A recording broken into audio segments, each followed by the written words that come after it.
This is another interesting episode of your regular program, Business and Economy, which is designed to updating us on government's drive for inclusivity, job creation, and efforts of the government to closing inequality gap.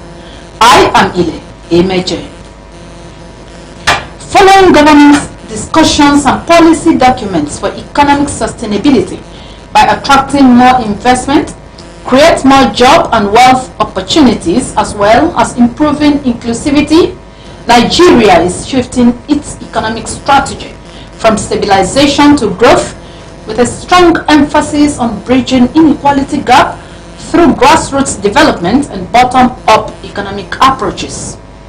The 2026 economic agenda, anchored by the Federal Ministry of Finance, aims to transitioning from a consumer-led economy to a production-driven one, targeting a $1 trillion gross domestic product (GDP) by 2036, with key initiatives and strategies on grassroots development and poverty reduction, economic growth and structural reforms through the 2026 budget, which focuses to prioritizing infrastructure, security, and stronger domestic production, financial and fiscal measures with a focus on tax reforms, the 2026 economic projections and key players, as well as financial services stability.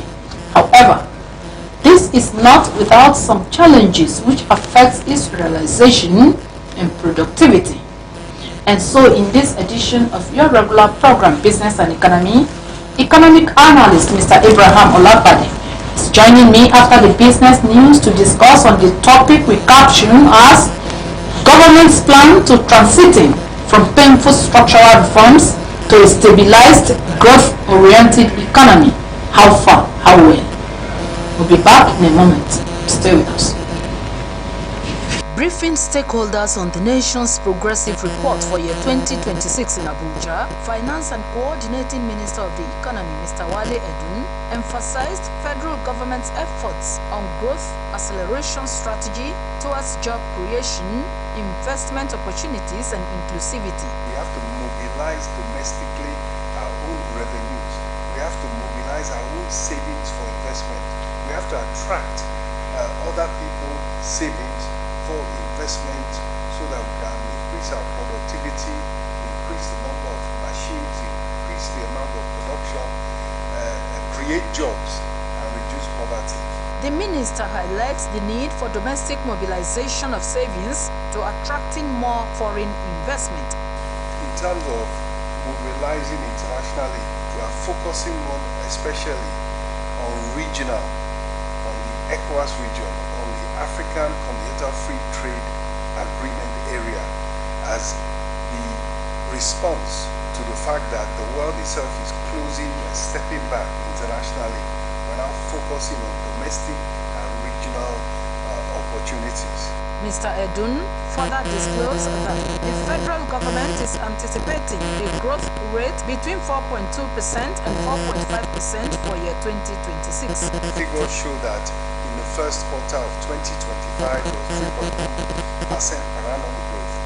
By the second quarter it was up to 4.23%, and in the third quarter just slightly below that, 3.98%. And we are projecting that in the fourth quarter the growth for 2025 in that fourth quarter will be in the range of maybe 4.2 to 4.5% GDP growth.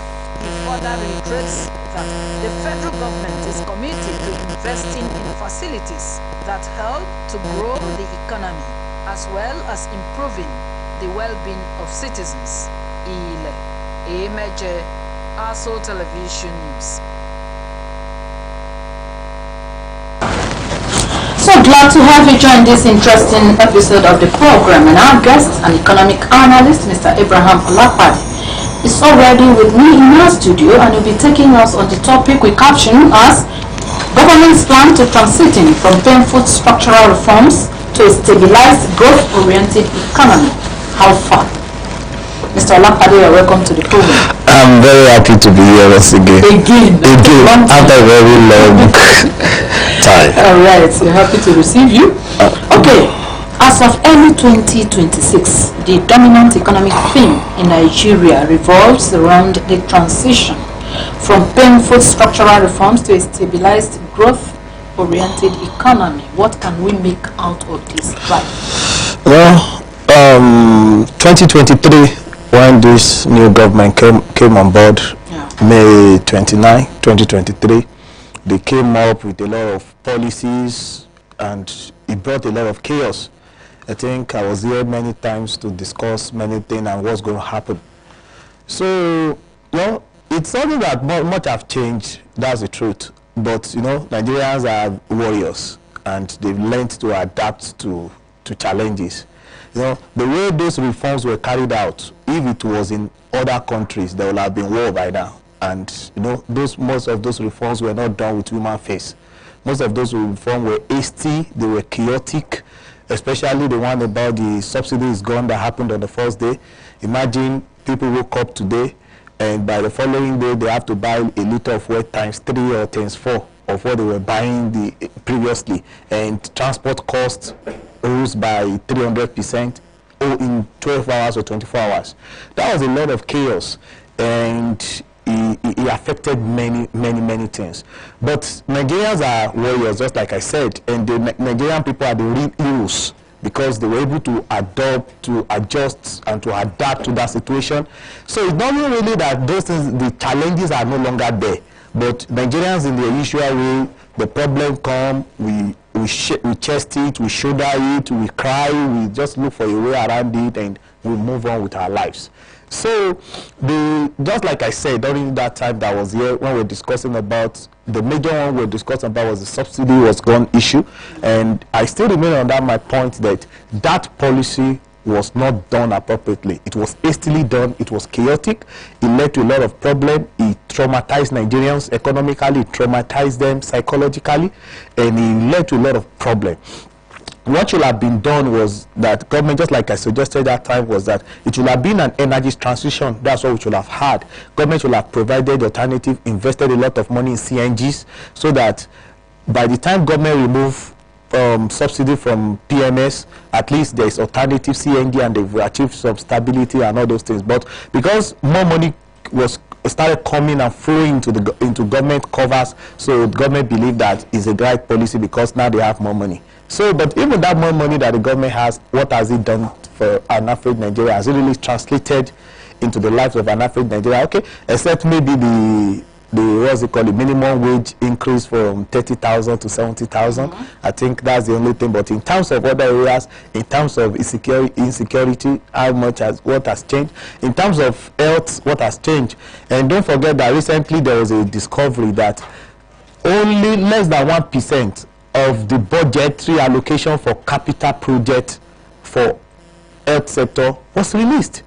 Out of over 230 billion that was allocated for health sector in the 2025 budget, only ridiculous 38 million or less than 60 million was released, which was 0.1 or thereabout of the budget.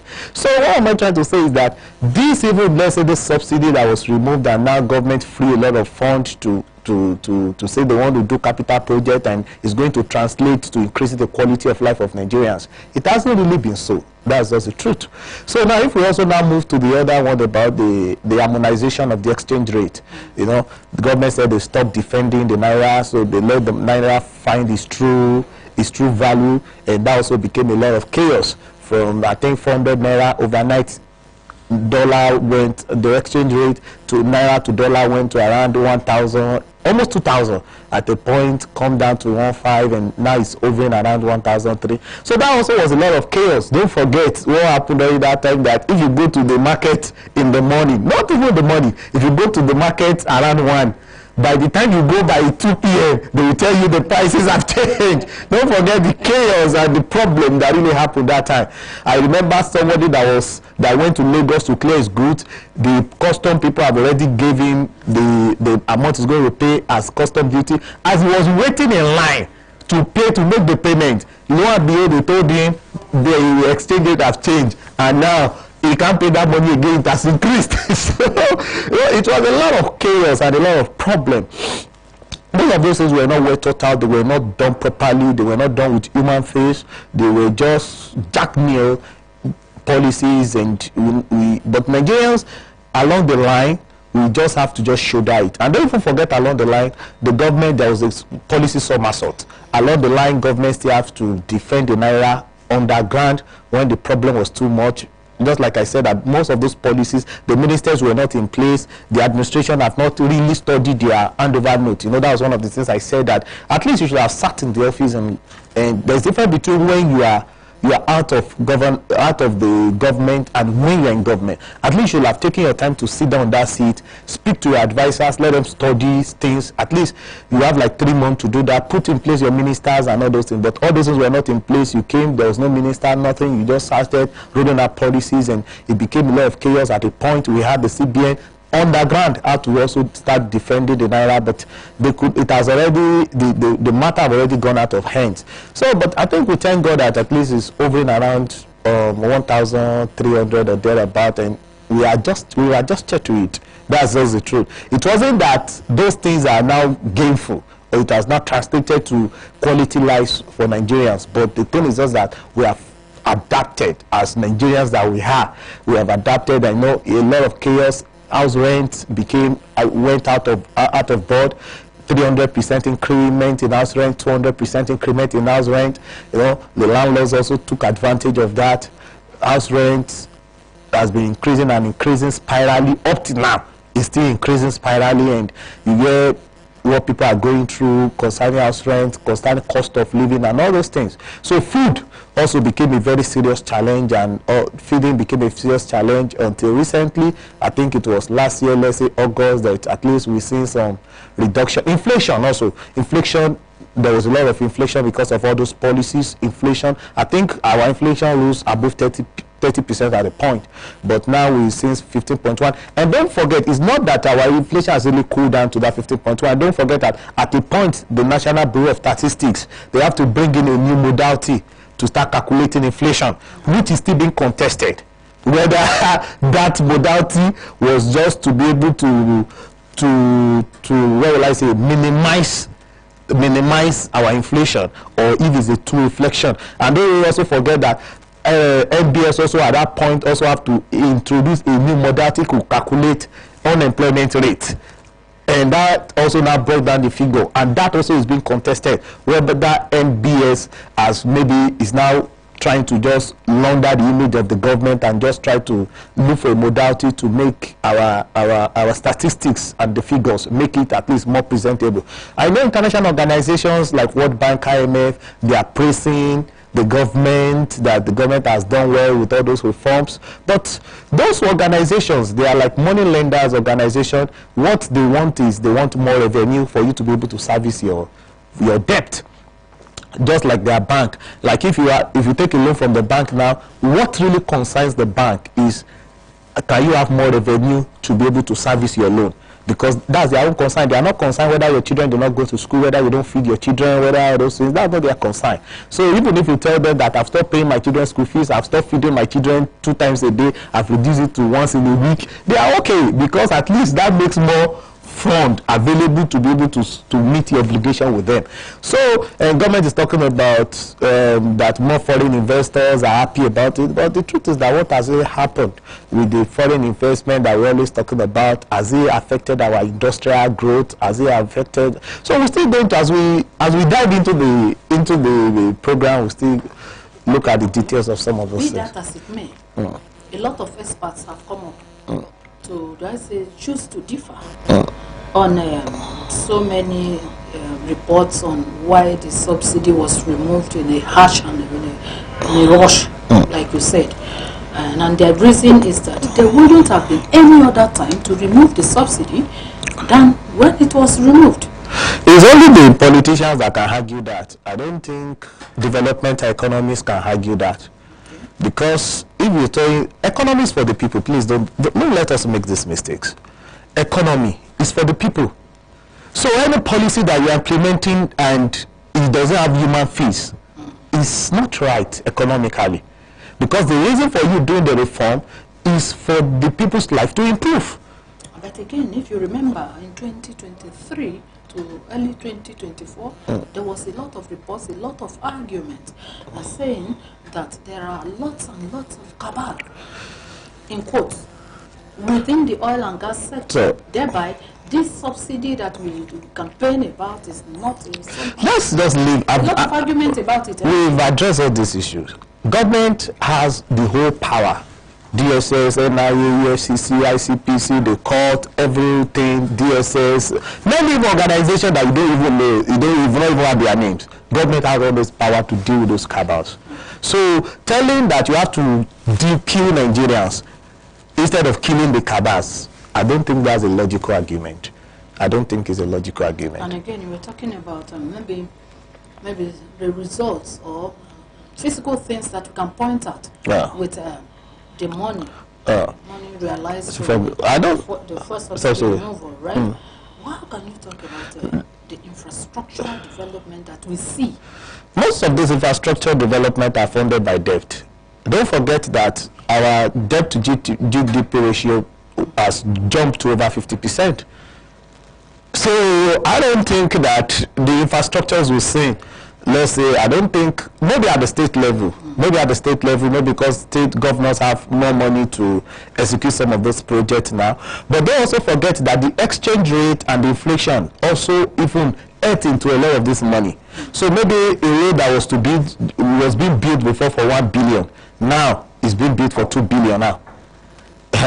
So, but even if you look at it, so it's not really that the difference was much like that. If we have followed that gradual process of let's do energy transition, move to CNG, which was cheaper, cleaner, and we invested in. And don't forget, after government removed this PMS in a harsh way, out of rumors, they had to now start investing in CNG. But you know, in our nature, we are too, you know, let me say, is it arrogance?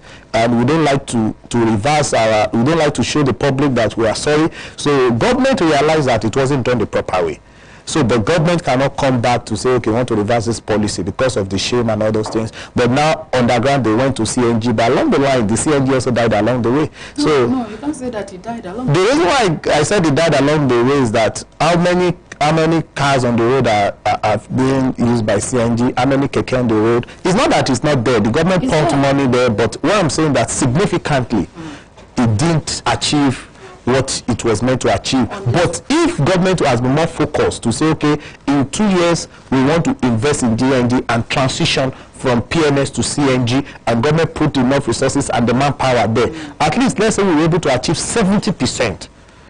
At least we now say, okay, PMS, there's no subsidy on PMS again. At least there is alternative. But I'm of the opinion that one of the palliatives to cushioning the impact of the subsidy removal was the introduction, or is the introduction of the CNG EV initiative.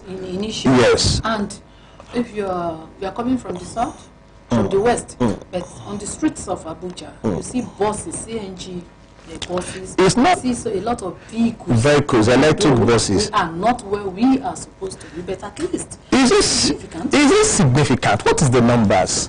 We're talking about economies here. Economy is about data, is about figures. So when you're talking about figures, numbers, what is the number? That's what you look. So if you look at the number, it's just like a drop in the ocean. So that's what it is. So it doesn't. It's not the volume, and the number is not really significant to make any real impact.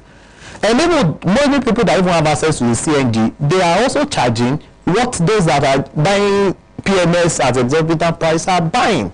So one of the things we just have to be grateful for is just the Dangote refinery that came on board, and because of the that's not the government policy. That's not this government policy. The Dangote refinery project has been on even before the government that left the previous administration.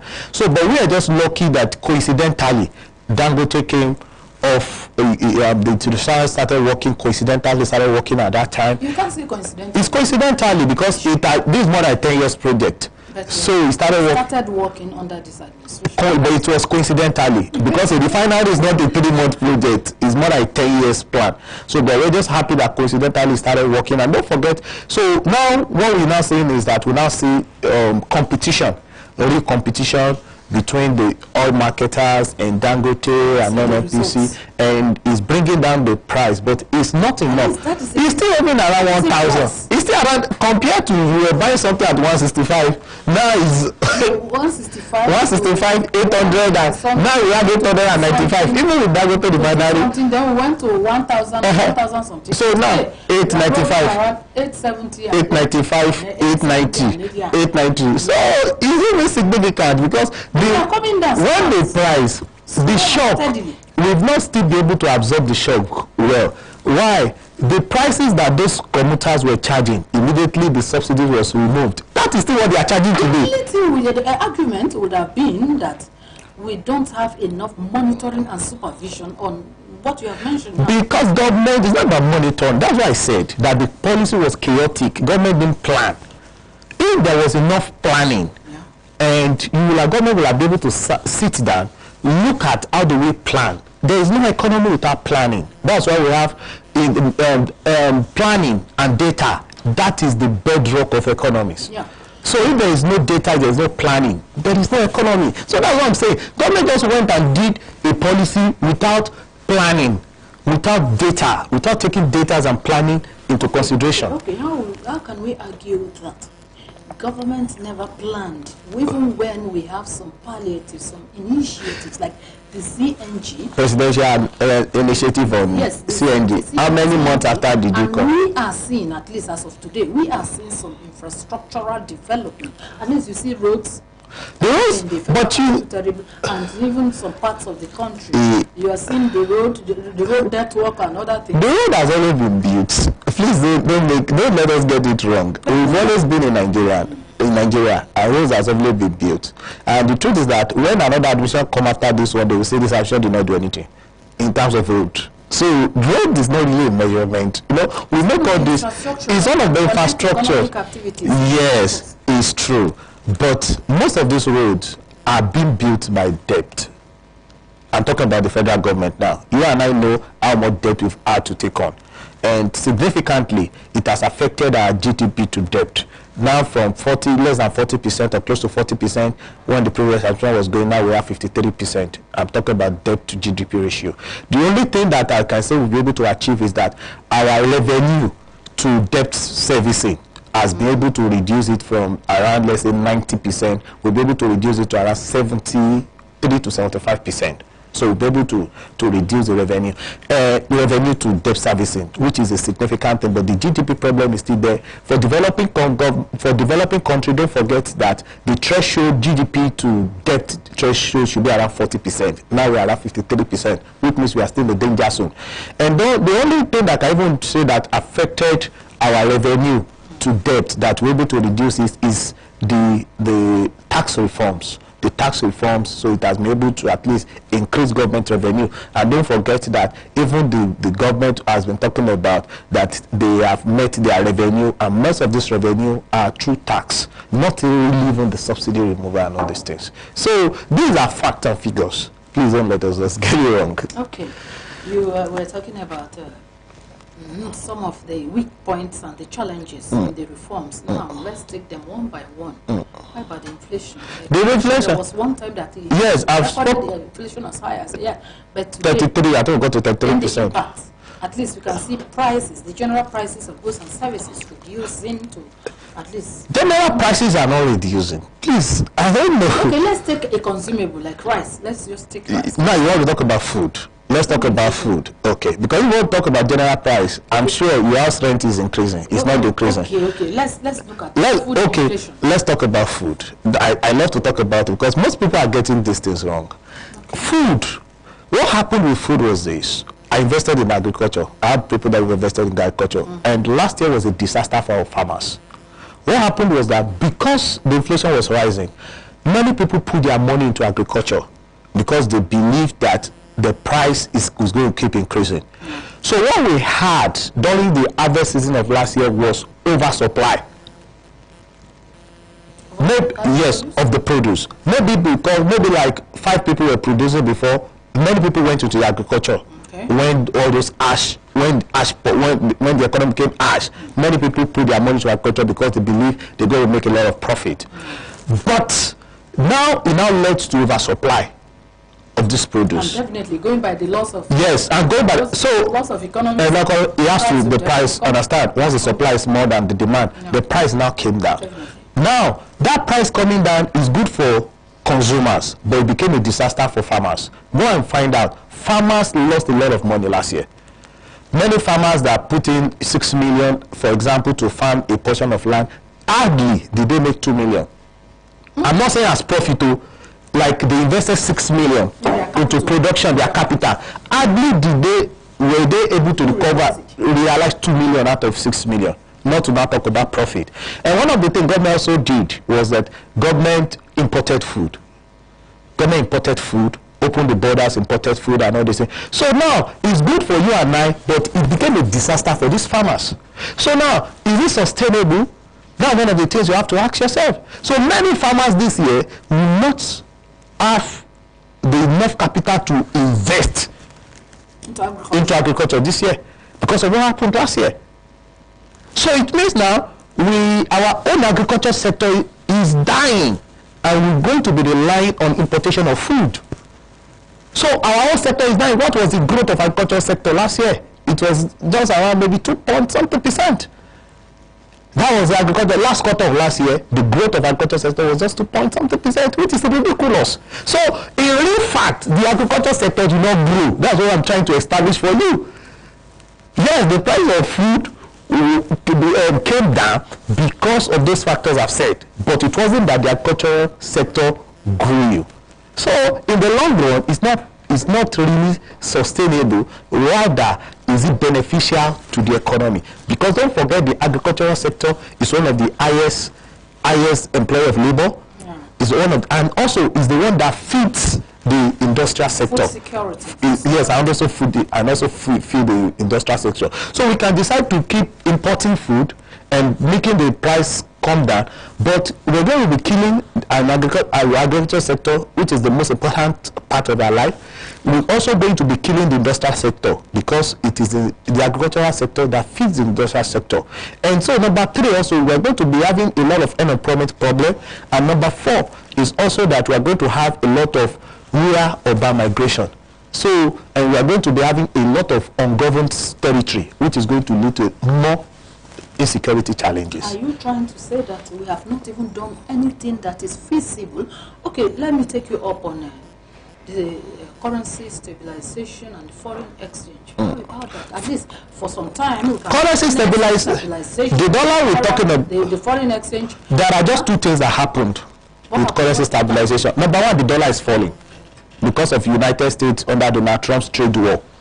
So don't forget about the BRICS are trying to de-dollarize, try to create an alternative currency. And don't forget, gold has been rising because many countries now are using gold for their transaction. So now the world is rejecting dollar gradually. So the value of dollar is falling. I think so. It's a fact. De-dollarization is a fact. Many of the BRICS countries, they are trading between themselves with their national currencies. And also they are making use of gold. That's why you go and check the price of gold in the last 2 years.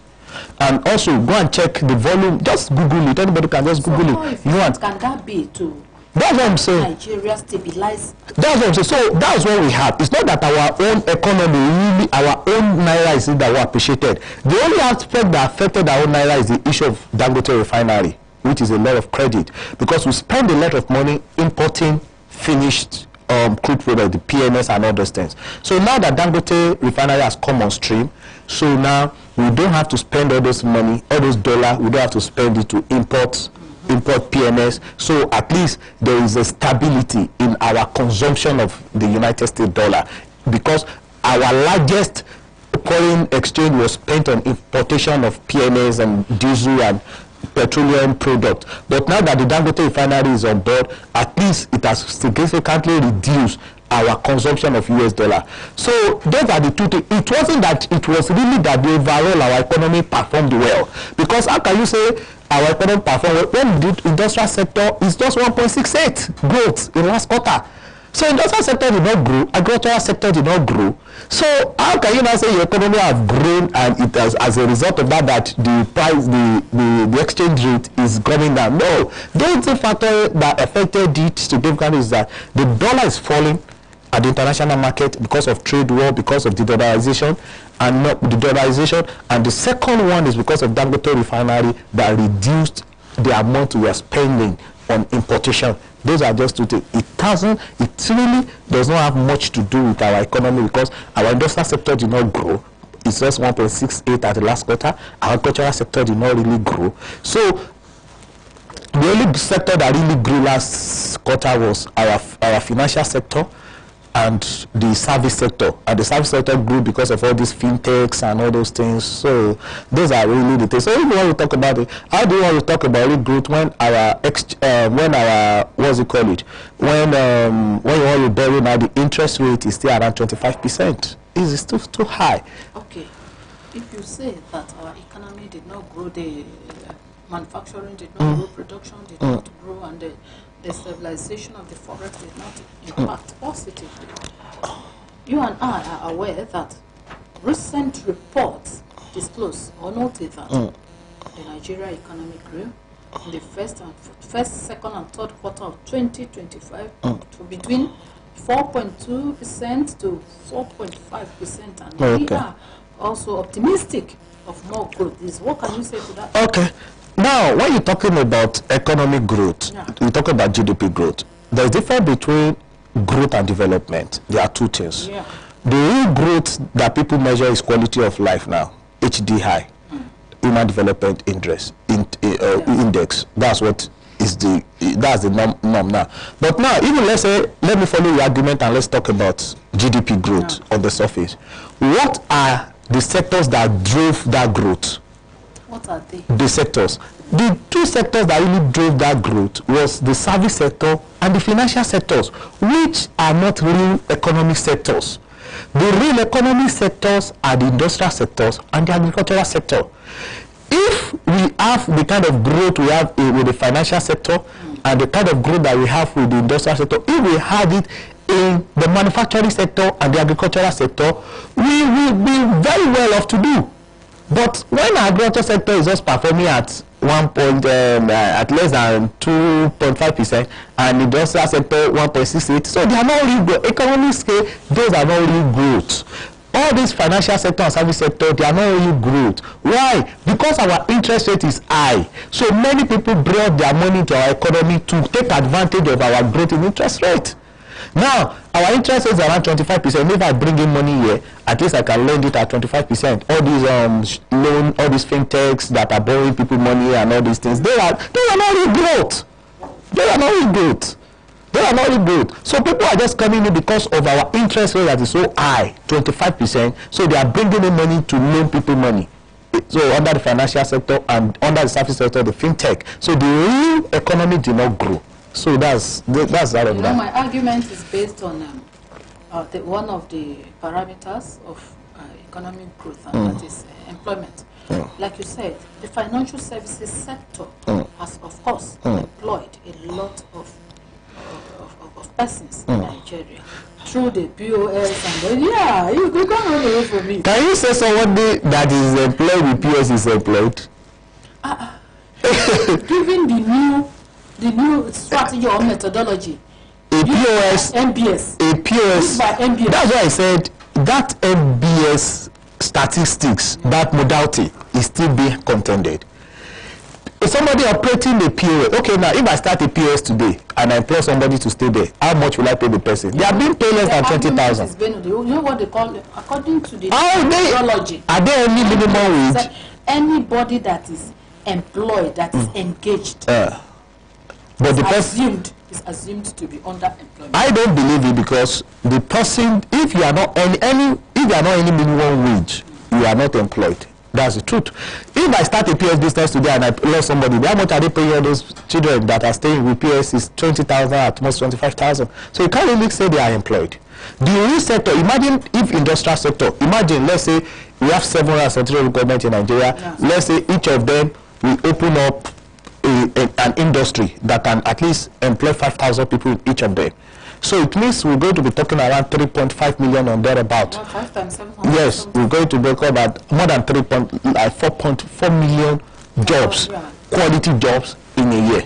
Let's say we're able to do that, like each of these local government, at least every year we have one company that can employ 5,000 people opening up in each of these. So in 4 years we can be talking about like 20 million direct jobs. How can you be comparing with financial sector, people carrying POS around? I was like, they are not real growth. They are just feral growth.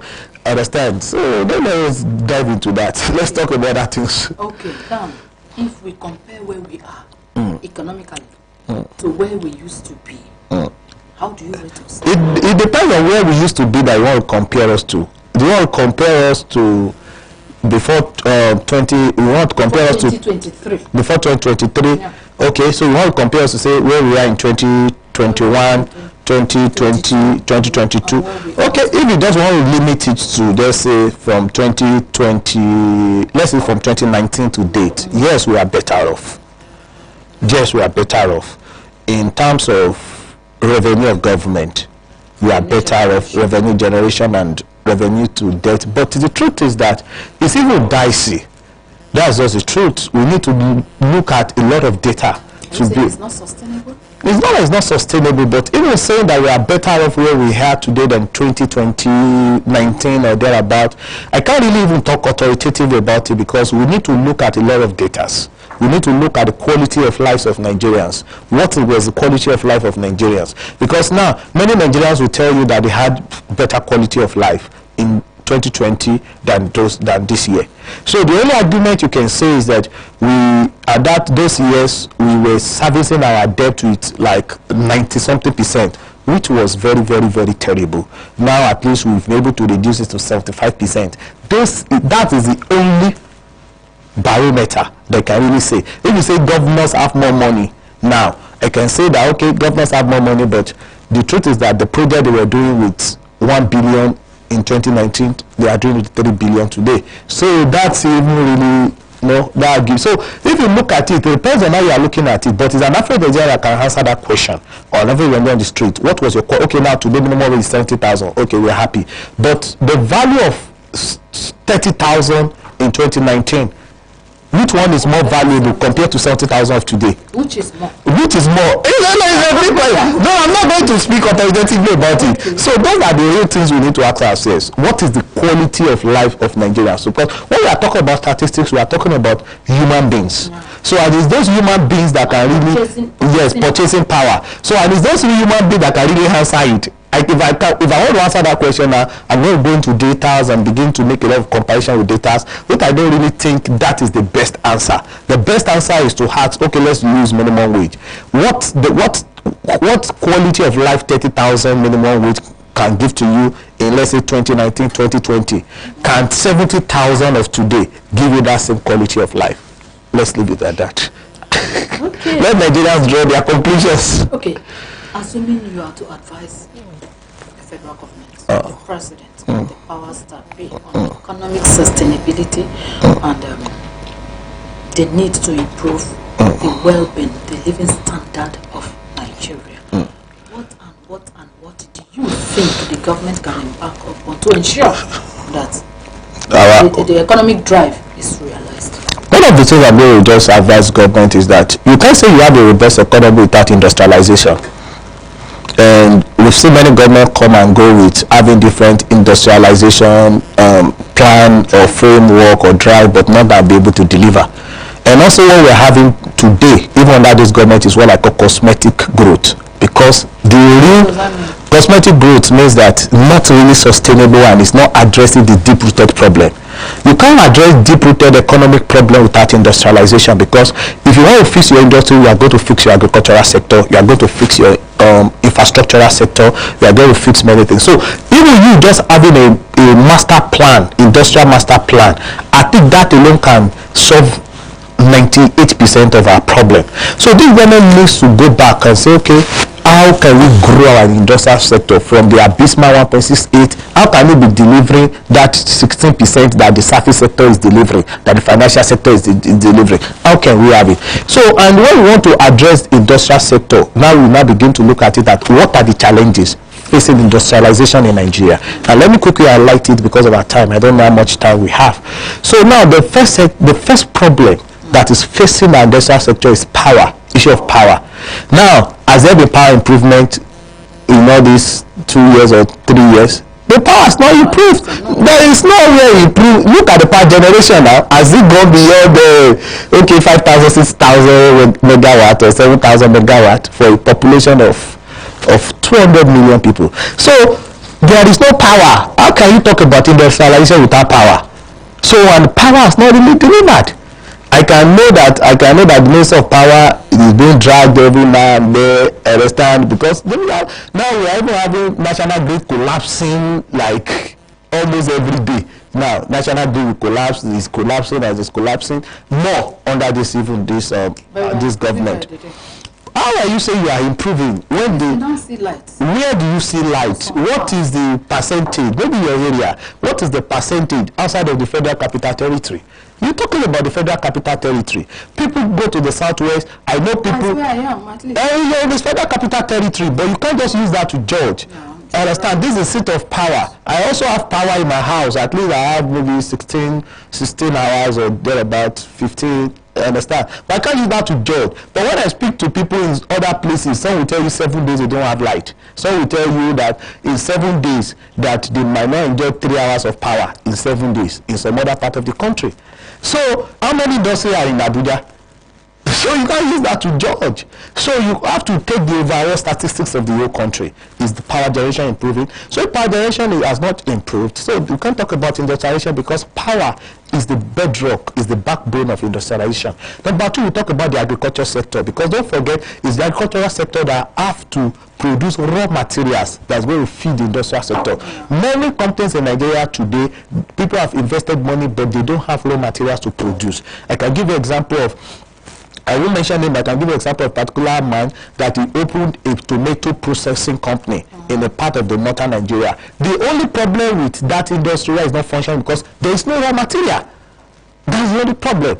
So there are many other industries like that, no raw materials, because industrial sector is not feeding the the agricultural sector is not growing, so it's not feeding the industrial sector. So how can I prove? How can I say I want to open an industry when there is no raw materials to produce because the industrial sector is not growing? So number 3 we look at that's affecting the industrial sector is we look about the issue of insecurity. Has security improved? Understand? Can I bring in foreign expertise? Can I go and locate my industry in the far north or go down to remote areas to plant industry? Because don't forget, industries are sited in remote areas because of availability of land. You can't expect me, I want to site industry now, I should go to my tama to go and site an industry. You know how much it's going to cost for me to even acquire land. So I have to go to location to raw materials and all those things. So insecurity, until all these remote areas are secured, you can't even talk about industrialization. Do I want to go there? No. I have some of my friends that have abandoned their farms. They have abandoned their farms in remote areas because of kidnapping issues and other government and banditry and other government issue. So number 4, you have to look at when we want to talk about industrialization. You have to talk about the interest rate, which is a function of inflation. If the inflation does not come down, the interest rate cannot come down. It's ridiculous. 25% interest rate is ridiculous. What do I want to produce that I'll be paying interest rate of 25%? It has even eaten all my profit. It's destructive to the industrial sector because you can't produce it. When you have foreigners, your counterpart, which are invested foreigners in their own country, they're having 2%. 3%, 4%, 1%. There are even some countries that give 1% for industry, for entrepreneurs. You are talking about 25% interest. What do I want to sell to be able to repeat? Also, we have a lot of bad debt. If industrialists take, government should bring the interest rate to 1%. Yes, they can create they can create a specialized funding for that. And also the educational sector have to be addressed. Manpower shortage. Now you can see that there's difference between theory and practical. Most of the graduates we are producing, they don't have what it takes to even service these industries. So you need to bring in people from abroad and all those things. So because of that, infrastructure decay, no roads in the rural areas, all those infrastructural deficit and gap also is inimical to the industrial growth of the country. So if all these things are not addressed, so government should direct their effort and their power towards industrialization. If it's gotten right, it's going to have a spiral effect on every other sector, and all of us, we are going to be better off for it. Government will direct their efforts to industrialization because it will have a triple effect on the general economy, and that is the opinion of my guest, an economic analyst, Mr. Abraham Olapade. Thank you for finding time to be on today's edition of the program. After a long moratorium, I'm good to see you again and again by the grace of God. All right. And to our esteemed audience out there, we sincerely want to appreciate you for branching off on today's edition of the program. Join us again for another interesting edition of the program next time. God willing. I am Ile.